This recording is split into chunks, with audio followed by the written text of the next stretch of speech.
Pierre Sabatier, bonjour. Bonjour Vincent. Alors vous êtes le président du cabinet d'analyse économique PrimeView et voilà peu, dans l'une de vos publications, Pierre, vous avez indiqué voir des signaux d'achat forts sur les marchés boursiers. Alors ça ne laisse pas d'étonner quand on vous connaît un peu parce que vous n'êtes généralement pas connu pour être d'un optimisme béat quant aux perspectives boursières. Quelle mouche vous pique donc ? Alors effectivement, on n'est pas connu pour notre optimisme BA, j'espère pas non plus pour notre pessimisme BA, on essaye d'être lucide et objectif. Et pour ça, vous savez, ce qu'on essaye de repérer sont des évidences statistiques, c'est-à-dire quand les marchés nous disent qu'à court terme, moyen terme et long terme, sur la base de l'historique sur les indices dont on dispose, c'est-à-dire des historiques d'ailleurs qui sont très longs, eh bien globalement, à un moment donné, les mauvaises nouvelles sont déjà intégrées dans les cours au regard du parcours des indices. Et donc la baisse extrêmement violente nous dit qu'à court terme, moyen terme et long terme, il est très peu probable d'aller plus loin et du coup, ça laisse espérer un rebond. Alors, ce qui ne qualifie pas le marché, entre 10 et 13% d'un point de vue historique. Sur tous les marchés ? Sur les marchés européens, américains et japonais. C'est quelque chose d'assez étonnant. Depuis maintenant quelques années, vous savez, les investisseurs ont joué finalement un seul thème, une seule thématique, les quantitative easing des banques centrales, la création monétaire, et ce qui a reflété tous les marchés japonais, européens, américains. Et depuis maintenant 6 mois, à chaque fois qu'on a un accident, on a un comportement extrêmement similaire des marchés les uns par rapport aux autres. Et donc effectivement, l'évidence statistique qu'on évoque, ce 10 à 13%, elle est valable aux États-Unis, en Europe et au Japon, donc pour le moment les semaines à venir. Donc pour vous, ce n'est pas l'entrée dans le grand marché baissier en ce moment, ce qui se joue. Alors, vous savez, dans le monde de l'investissement, la question de fond, ce n'est pas d'avoir raison, parce que si on est à un minimum objectif, finalement, on peut poser des diagnostics qui sont solides. La question, c'est le timing et c'est le quand. Nous jugeons depuis maintenant assez longtemps que nous sommes dans un marché de bulles de valorisation, c'est-à-dire que les cours boursiers, les niveaux de valorisation ne sont pas justifiés par les fondamentaux économiques. Mais pour véritablement que nous rentrions dans un bear market, il faudra un catalyseur. Donc les catalyseurs, on les cherche, on en trouve quelques-uns, mais pour nous, il est peu probable en fait qu'ils se matérialisent tout de suite. Donc on voit plus une sortie par le bas des marchés conséquente dans un second temps, plutôt à horizon du second semestre 2016. Donc on est plutôt pour le moment sur la fin dans une phase de transition, voilà. La fin du marché haussier avant le basculement en marché baissier. C'est ça, avec une prise de conscience lourde des investisseurs que les beaux jours sont probablement derrière nous. Alors vous dites que c'est une question de timing, mais justement, est-ce qu'on n'a pas d'ores et déjà des catalyseurs potentiels ? Alors je vais commencer par le premier, le plus évident, parce qu'on en a déjà discuté maintes fois et vous avez été, je dois le dire, l'un des premiers à tirer la sonnette d'alarme avec des arguments très percutants. Bien avant que tous les stratégistes se disent « Ouh là là, il y a quelque chose de pourri dans l'empire du milieu », vous avez tiré la sonnette d'alarme quant à la Chine. Vous avez dit que la Chine était face à une crise structurelle d'une certaine façon. Et d'ailleurs, vous nous avez apporté un graphique qui illustre ce ralentissement chinois. C'est le graphique de la production industrielle et de la production d'électricité, qui sont deux indicateurs très pertinents de l'activité dans le pays qui est la manufacture du monde. Et on voit bien que depuis 2005, eh bien, le rythme de progression de cette production industrielle et de cette production électrique baisse. Donc aujourd'hui, on a un ralentissement. Est-ce que ce ralentissement, qui est de plus en plus prononcé, n'est pas le signe noir, le Black Swan, comme on dit, qui pourrait nous faire rentrer dans un marché baissier? Alors, vous savez, le signe noir pour les investisseurs, c'est ce qui ferait rentrer dans un bear market de manière assez violente et brutale. C'est quelque chose qu'on n'a pas vu. Et donc, sur la Chine, notre problématique, ce n'est pas de savoir si elle ralentit. Vous le savez, pour nous, le ralentissement chinois n'est pas d'origine conjoncturelle, il est d'origine structurelle. Les autorités chinoises doivent faire face à un véritable défi, celui de transformer, leur moteur de croissance, qui reposait jusqu'à maintenant sur les exports et l'investissement, vers leur marché intérieur. Oui, mais je me souviens d'un temps où on nous disait sous 8% de croissance, la Chine est en récession. On a eu des chiffres publiés là, on va faire 6,9% en 2015, oui. Donc récession ou pas? Non, oui, récession, c'est-à-dire que probablement le 6,9 est bien au-dessus d'ailleurs de la réalité. La question de fond en Chine, ce n'est pas la notion de récession ou de croissance, puisque vous ne pouvez pas faire confiance aux chiffres qui vous sont diffusés.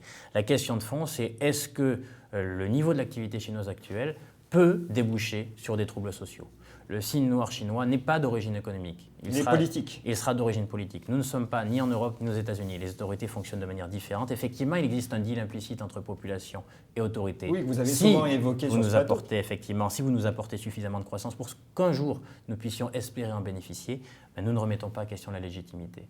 Malheureusement, aujourd'hui, le vrai goulet d'étranglement, c'est que les autorités doivent assumer une récession, mais une récession brutale, c'est-à-dire probablement des chiffres de croissance qui seraient inférieurs à zéro, qui soient négatifs, pour purger les excès passés. Ils ne sont pas prêts à faire ce pari-là. Ils ne sont pas prêts aujourd'hui encore à scier la branche sur laquelle ils sont assis, c'est-à-dire à prendre ce risque-là.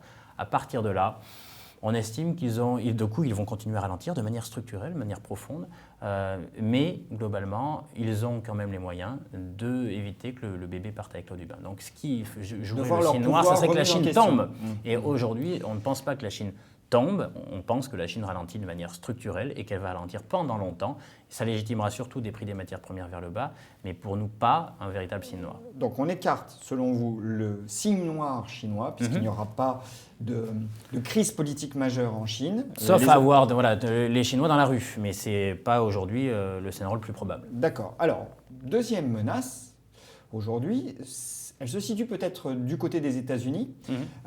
On a un graphique qui est assez parlant et il illustre la progression des marges du S&P 500 ces dernières années.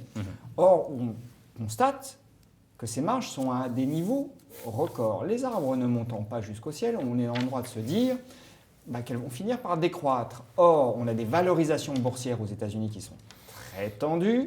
Si les marges décroissent, eh bien, on aura un impact sur les cours de bourse. Est-ce que ça ne pourrait pas nous faire rentrer en marché baissier, Pierre ? Vous avez tout à fait raison. Il est probable d'ailleurs que la problématique du fin de cycle bénéficiaire de profitabilité aux États-Unis survienne avant d'ailleurs les problématiques véritablement chinoises de rupture en Chine.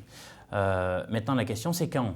Vous avez raison, si vous pensez tout de suite, la saison de publication de résultats d'ailleurs débutant aux États-Unis, que les taux de marge aux États-Unis vont décroître et matérialiser une fin de cycle, vous savez combien ça coûte une fin de cycle bénéficiaire ? On a regardé sur tout l'historique dont on dispose. Une fin de cycle bénéficiaire, ça coûte entre 4 points et 6 points de marge nette. Avec des marges de 10% qui sont sur des sommets historiques actuels, ça provoquerait, je dirais, une baisse des profits absolument colossale, de l'ordre de 35%. C'est la chute des profits qui correspond à une fin de cycle. Alors, je ne sais pas s'il apparaît d'ailleurs, mais on a un tableau qui résume un petit peu cet impact boursier et cet impact sur les marges du retournement des bénéfices. Absolument. Donc vous disiez, c'est une baisse de 35%. C'est ça, en termes réels, les bénéfices baissent de 35% lorsqu'on change de cycle. C'est ça ? Absolument, sur 29 mois. En durée médiane. Tout à fait. Et alors, traduction boursière, c'est la colonne prix. Donc c'est un décrochage moyen de 28%. Voilà, d'une trentaine de pourcents, absolument. C'est-à-dire des niveaux beaucoup plus bas qu'aujourd'hui. En 23 mois. En 23 mois, absolument. Les marchés financiers anticipant un petit peu en général ce scénario-là. Donc la question, c'est qu'effectivement, si la fin de cycle bénéficiaire se matérialise tout de suite, effectivement, nous rentrons dans un bear market et les marchés. Pas tout de suite, parce qu'on a regardé les choses dans le détail. Pour l'instant, il n'y a pas de véritable contagion de la problématique du secteur producteur de matières premières en Chine, notamment à travers les gaz de schiste. Eux souffrent déjà beaucoup et les taux de marge ont beaucoup baissé, mais pour l'instant, il n'y a pas de contagion au reste. Pour nous, le vrai catalyseur d'une fin de cycle bénéficiaire proviendrait plutôt d'une erreur de politique monétaire. C'est-à-dire une augmentation trop rapide des taux d'intérêt aux États-Unis ? Absolument, que la Fed juge l'état de l'activité aux États-Unis trop importante par rapport à ce qu'elle n'est réellement. Vous le savez, la thématique du plein emploi nous a occupés en fin d'année dernière. Tout le monde nous dit qu'il n'y a plus de chômage. Vous partagez pas cette vue du plein emploi aux États-Unis. Il n'y a plus de chômage. Oui, il n'y a plus de chômage lorsqu'on regarde le taux de chômage officiel, mais lorsqu'on compte et on dénombre tous les gens qui souhaiteraient avoir un emploi aux États-Unis, on constate qu'on est encore loin du plein emploi. L'économie américaine ne sert pas tous les emplois aux Américains qui souhaiteraient en disposer. Donc dans ce cadre-là, il n'y a pas de raison de durcir la politique monétaire. Bien au contraire, le ralentissement actuel ferait que s'il y avait durcissement du ton du côté de la Fed, ça serait une erreur. Cette erreur-là, elle précipiterait probablement cette fin de cycle bénéficiaire et là tout de suite, nous rentrerions en bear market avec des niveaux de prix, des objectifs de prix beaucoup plus bas qu'aujourd'hui. Mais vous ne voyez pas Janet Yellen pas tout de suite, en tout cas, on ne mise pas sur l'erreur de jugement, même si effectivement, par le passé, on a pu en constater. Alors, pas de signe noir chinois, pas de signe noir américain. Est-ce que la menace, donc, la plus substantielle, n'est pas à rechercher du côté des matières premières et des pays producteurs de pétrole ? Ils ont dopé la croissance ces dernières années. Ils ont soutenu la demande mondiale très fortement.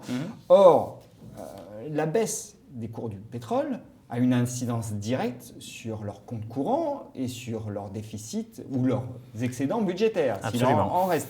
D'ailleurs, vous nous avez apporté un autre graphique qui est très très illustratif de ce qui se passe en ce moment chez les pays producteurs. Ce sont les prix du pétrole rapportés à la balance du compte courant des pays de l'OPEP. Et on voit que jusqu'à 2014, ce sont les barres des histogrammes, les pays de l'OPEP étaient en excédent. Depuis la chute des cours pétroliers depuis l'été 2014, eh bien on voit bien qu'ils ont basculé en déficit courant. Est-ce que là, on n'a pas notre signe noir ? C'est effectivement notre principale source d'inquiétude à court terme. C'est cette question de la résilience des économies productrices de matières premières. Encore une fois, le ralentissement chinois n'est pas un signe noir parce que c'est un ralentissement structurel. Par contre, la conséquence de ce ralentissement, c'est qu'ils exportent des prix des matières premières qui seront durablement bas pendant longtemps. Et là est le problème. Le problème, ce n'est pas que les prix des matières premières sont basses, c'est aujourd'hui le problème vient qu'elles sont durablement basses. Et c'est le durable qui pose question parce que pendant 10 ans, tous ces pays qui n'ont que bénéficié finalement de l'effet Chine, qui a dopé la demande de matières premières au niveau mondial et donc a poussé les prix vers le haut. Et donc eux, produisant des matières premières, en ont bénéficié, ont eu des recettes fiscales absolument colossales, des excédents courants absolument colossaux. La question de fond, c'est ceux-ci ont disparu. Et face à cette disparition-là, sauront-ils adapter leur train de vie ? Puisque la question n'est pas de je gagne beaucoup ou je gagne peu, c'est combien je dépense en face de ces recettes-là. Et aujourd'hui, les recettes sont extrêmement écrasées au regard des prix des commodities, en général d'ailleurs, pas que du pétrole actuel. Et c'est vraiment notre source d'inquiétude à court terme. Alors pour qu'on se figure bien les choses, à quel prix pétrolier d'équilibre doivent se situer les cours du brut pour que les pays producteurs atteignent un équilibre budgétaire? Alors, pour la plupart d'entre eux, entre 90 et 150 $ le baril. Donc, vous voyez bien qu'en dessous de 30, on est loin du compte. Et même si l'Arabie Saoudite ? Même l'Arabie Saoudite, on est autour de 90 $ le baril. L'Arabie Saoudite, d'ailleurs, n'étant probablement pas l'endroit du monde où il y a le plus de risques, tout simplement parce que c'est le plus gros. Elle bénéficie effectivement de coûts de production qui sont relativement faibles. Mais alors pour autant, elle va en 2015 connaître un déficit budgétaire entre 15 points de PIB et 20 points de PIB. Je rappelle, en comparaison, la France, c'est 4 points de PIB. Donc un déficit absolument colossal, sauf que l'Arabie Saoudite, aujourd'hui, bénéficie d'un trésor de guerre. Elle a à peu près entre 500 et 600 milliards de réserves de change de côté. Donc ce trésor de guerre fait que même à 15 points ou 20 points de PIB, elle est capable de supporter pendant 4 à 5 ans ces niveaux de prix-là.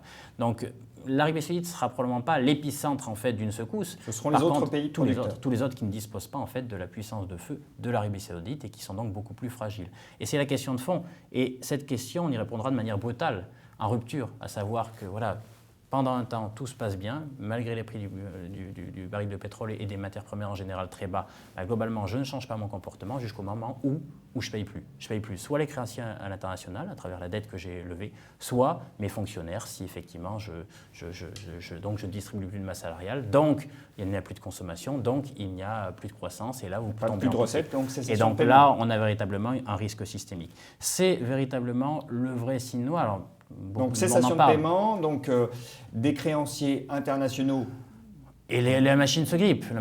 Si vous avez un des acteurs face à des qui tombe, défauts de paiement, et donc impact sur l'ensemble de l'économie mondiale. Bien sûr, et là vous rentrez naturellement dans un bear market généralisé d'ailleurs à l'ensemble des actifs. Seules les obligations des grands pays comme les États-Unis ou l'Europe en bénéficieraient avec des taux qui resteraient au plancher. Alors j'ai bien entendu que vous disiez, bon, la question c'était plus celle des dépenses qui ne sont pas ajustées face à des recettes qui diminuent, mais j'ai tout c'est du train de vie, oui, effectivement. Oui, j'ai tout de même en tête ce chiffre qu'on entend énoncer régulièrement sur les marchés.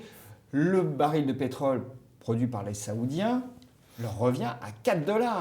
Donc même à 30 $ le baril, ils gagnent amplement leur vie. Oui, mais ça, encore une fois, ça revient en fait aux notions de dépenses associées. Vous gagnez bien votre vie, tant mieux pour vous, mais si vous dépensez plus que vous ne gagnez, même si vous gagnez très bien votre vie, globalement, vous êtes en déficit et donc vous êtes dépendant des autres.